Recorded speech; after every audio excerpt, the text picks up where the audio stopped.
Now more than ever, the times are changing as far as business ownership goes. What do I mean by that? Up until about a few weeks from now, you'll still be able to self certify certain things in the SBA as far as being a woman owned business, minority owned business.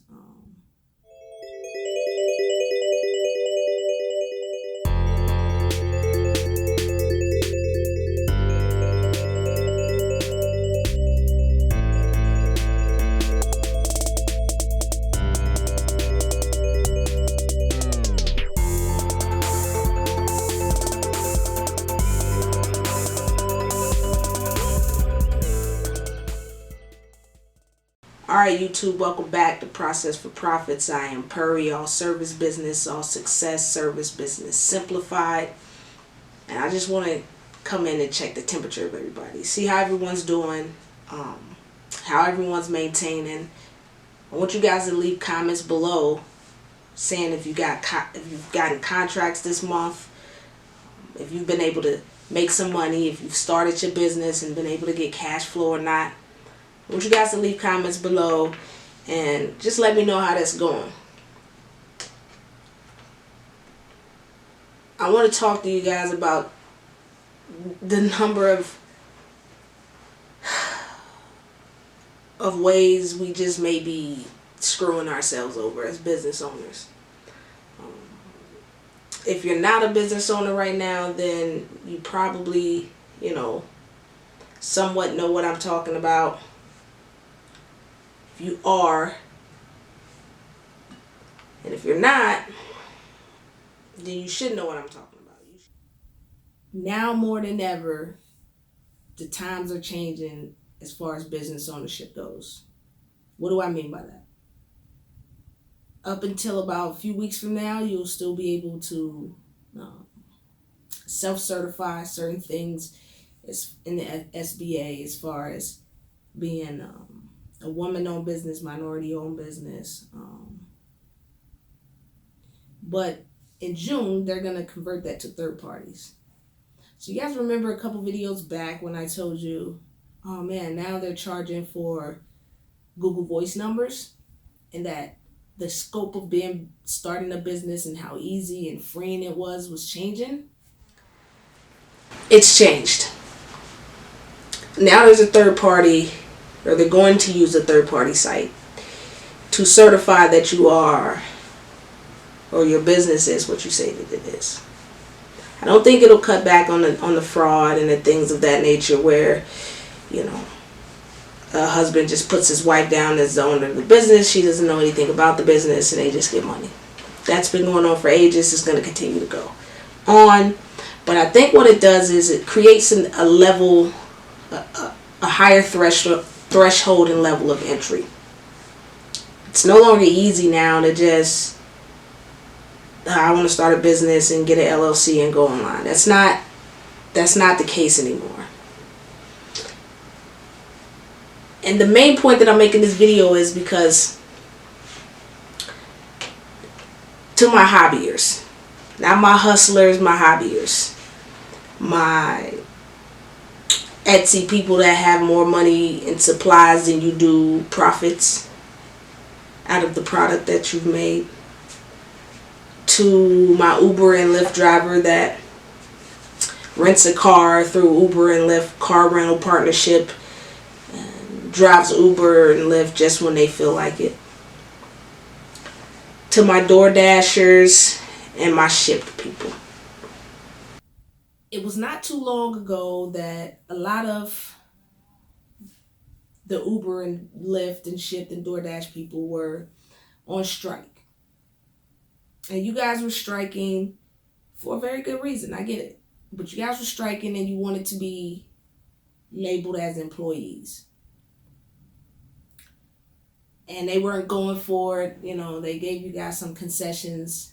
But then when the bug happened and the outbreak happened and everyone had to stay home or whatever, whenever the economy changed and it was a shelter in place order put in place, and Congress signed the CARES Act, and it was an opportunity for small business owners to go out and get EIDL loans and PPP loans instantly.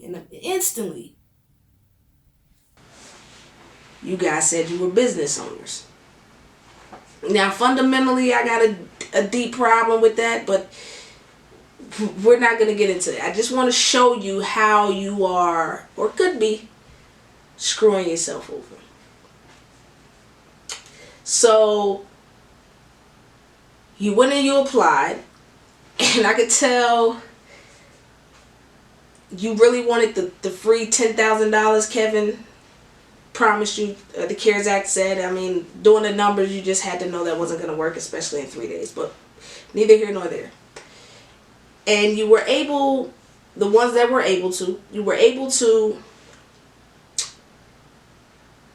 get this grant. And you don't want the loan. 2 things with that. You just wanting the grant signifies, and it should signify to you, that you're not a business owner. At all. And 2, you just wanting the grant and not the loan should also signify to you that you're not even an entrepreneur. You don't got the gusto.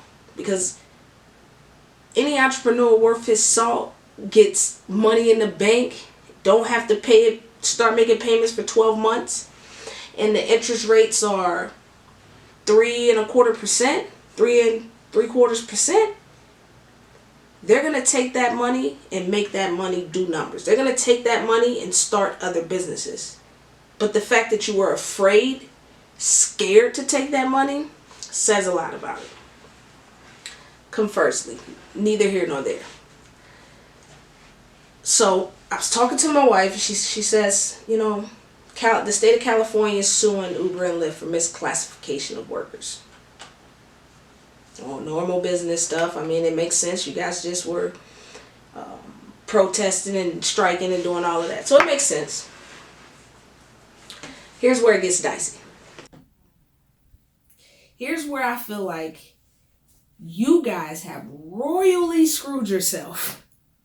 Now, some people have gotten the PPP and the EIDL, and they're still trying to take the pandemic unemployment insurance, right? So they're still trying to get the $600 a week, and they're trying to figure out how to game the system. Does not bode well for you. What happens when, let's say you got 100% of the gig worker economy applied for this loan, and let's say out of Uber and Lyft's 100% of the people, let's say roughly 50 to 60% of the people, even 45, let's say 45% of the people were approved and got these grants and loans. If I'm Uber and Lyft and the state of California is suing me, I'm going to say, well, look, 45% of my drivers, the government classified as business owners. Independent contractors, or whatever they classified them as, they gave them money. So you can't come back and try to hurt me. Also where it gets dicey. Now you've taken the money. You've deemed yourself a independent contractor and a business owner. Now you got some responsibility. You got insurance you need to have. What else? You got those taxes you have to pay. You got that licensing you have to get. And you have to get that LLC. Or DBA or whatever you're going to do. You're going to have to get that. Conversely, no more unemployment ability. Even if you don't make no money. Even if you turn around and make money. I can't go get unemployment. I don't pay into unemployment. I don't pay myself like that. My business isn't structured like that. So it's not for me to go out and get. And I want you to know that you're playing a dicey game with your future. Playing with the SBA and playing with these people money. Because you think they're playing with your money. And all the state of California doing by suing Uber and Lyft, saying they misclassified you,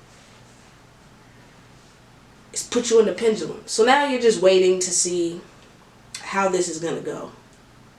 If Uber and Lyft is hit for non-payment of unemployment insurance and they got to back pay, what do you think is going to happen?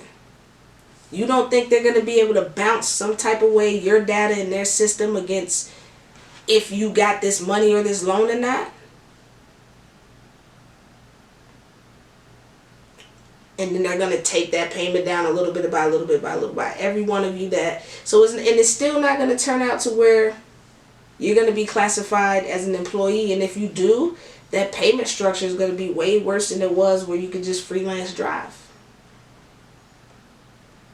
So, here's my thought.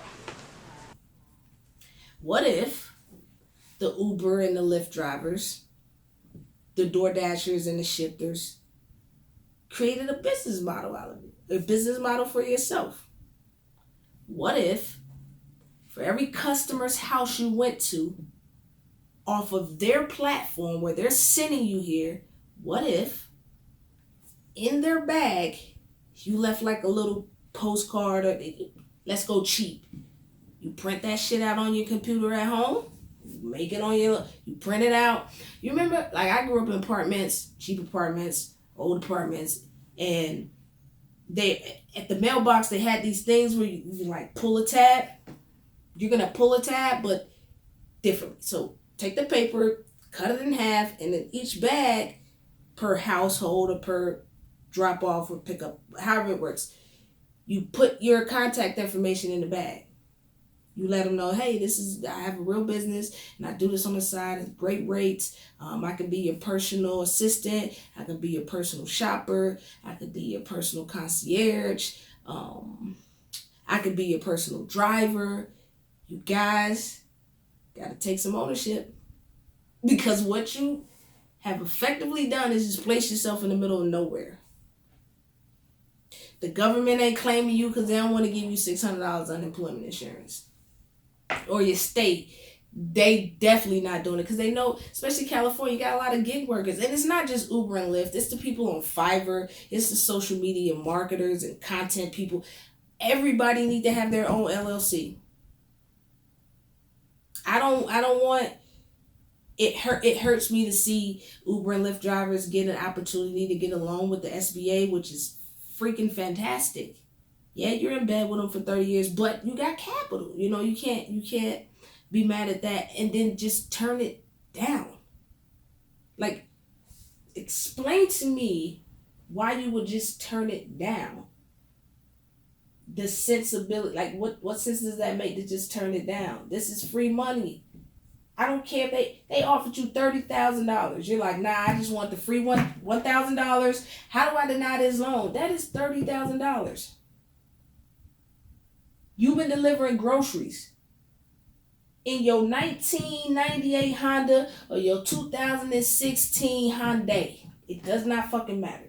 $30,000.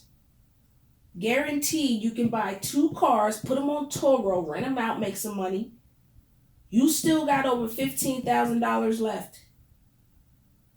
So now you making money with 2 cars you're not doing nothing with. You still doing your own thing and you making money. Now you got $15,000 cash. Your mindset, man. You're in a whole different position. So if you are in this boat of people that I'm talking about, where you got this money, you got the loan, and now you're actively trying to figure out, or you got the grant and you're actively trying to figure out how to deny the loan, just stop. Take a second. If they've offered you the money, it's reserved for you until you deny it. Take the time to think about it. How can you make money off this free money? Quote unquote free money that Kevin got y'all gassed about. Because it's changing. You better get that LLC. You better get that insurance. Get whatever you need. But do not get caught up on the platform trap of, I'm an Uber driver and then I drive Lyft sometime. Hell no. You better be Antonio's car service. You better be Lolita's concierge. Don't play yourself, guys. Don't play yourself. Because just like these people want you to go personal shop for them, they will love it if you just personal shop for them, especially with all the germs. They're like, oh, you got my groceries in the car. When's the last time you dropped off this person groceries? And did you clean the car? Did you? Come on. You say, yo, it's dedicated. I only do one personal shopper. Then I take 2 hours off to clean the car, let the car sand, whatever the hell you need to say to sell it, sell it. But get off of the platforms and being platform dependent. It's not gonna work for you. It's not gonna work for you. So, guys, that's it. Be sure to get the Blueprint Service Business course. It definitely helps you guys in these situations. Putting a good system and process together to be able to work your way off of these platforms and create your own economy. Because trust me, you don't have a business. You are not a business owner. If you pick up an app, pick up your phone, and just go bloop, bloop, bloop, log in, and they say drop down and you go pick them up. You ain't done nothing but filled out an application.